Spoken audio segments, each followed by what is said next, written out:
Europe Soir. Que se passe-t-il? Les joueurs du PSG sont des trompettes. Allô les médias, il y a quelqu'un? Pierre de Villeneuve sur Europe 1. Ça va, Benjamin Muller? Ouais, quand je vous vois.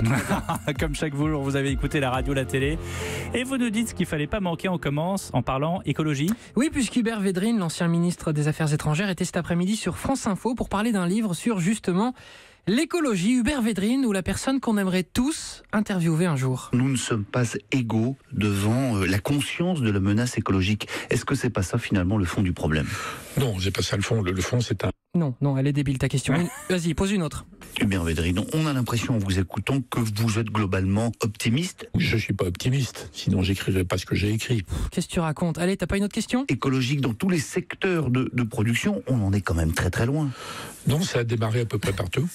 Il n'y a quasiment aucun secteur d'activité qui ne soit pas touché. Eh mon gars, t'as bossé ton interview ou comment ça se passe? Hubert Védrine, l'abandon du traité de Paris lors de la COP21, c'est très lourd de conséquences? Non. Non, pas du tout. Et là, le journaliste, faut se mettre à sa place. Il essaye de garder la tête haute. Ok, c'est pas lourd de conséquences, mais au moins symboliquement, non, Hubert? Mais symboliquement...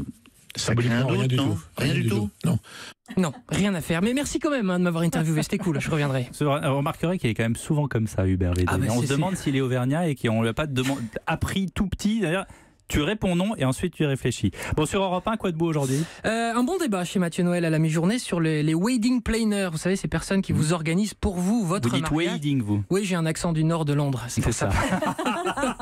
De Leeds. Donc les wedding planners, ces personnes qui organisent pour vous votre mariage si vous avez les moyens. L'avis là-dessus d'Axel de Tarlet. On peut quand même s'occuper de son mariage. Comme disait Sacha Guitry, le mariage, c'est résoudre à deux des problèmes qu'on n'aurait jamais eu tout seul. Ça, c'est vrai. Voilà, Axel de Tarlet, philosophe, réaction de Guy Carlier. Va aux grosses têtes avec ça. Hein. Allez, le transfert de l'année, Axel de Tarlet aux grosses têtes. Axel de Tarlet aux grosses têtes, vous imaginez? Du coup, j'ai zappé et j'ai écouté justement les grosses têtes, voir si Axel aurait sa place là-bas. Il parlait aux grosses têtes de l'affaire Koh-Lanta. Ça a drôlement changé l'épreuve du poteau dans Koh-Lanta. Ouais, maintenant le mai, enfin bon. C'est surtout maintenant, on sait à quoi elle sert. Maintenant c'est Koh-Lanta, ça s'appelle. Faut dire, fallait pas les emmener aux îles Frigides. C'est Non. diffusé, ça? Oui, je vous confirme que c'est d'accord. diffusé. Ouais, c'est diffusé chez nos voisins et amis d'RTL. Axel, je pense qu'il peut rester à Europe 1, où il a une crédibilité d'éditorialiste économique. Alors, autre sujet dans les grosses têtes, l'Eurovision à propos de la gagnante, la candidate israélienne. Pour comprendre ce qui suit, il faut bien avoir en tête que cette gagnante est un peu ronde. Voilà. La petite israélienne, celle qui a gagné, il y avait toute une mise en scène. Elle avait des gros moyens. Elle était bien 3D. Ah, oui. C'était une chanson contre le harcèlement sexuel. Ouais. On se demande ce qu'elle en connaît. Non, mais je pense... Oh, c'est Voilà, bonne vanne. On rigole, mais on garde Axel de Tarlet, on a confirmé. Alors, l'Eurovision, une fois encore, la France devait gagner selon les bookmakers et selon les commentateurs. Écoutez ceux de France 2, c'était samedi soir, au moment où les candidats français sont entrés sur scène. C'est un grand moment. Madame, monsieur, avec cette chanson, merci. Nous aussi, on les adore, mais littéralement, ils ont un gros succès. Ils sont ici, hein. adorables. Mais oui, ils ont un gros succès ici. On sent qu'ils vont gagner, on sent qu'on va gagner. Ça y est, c'est notre année. Mais vous allez les voir Ils maintenant dans arrivent sur la quelques scène. instants.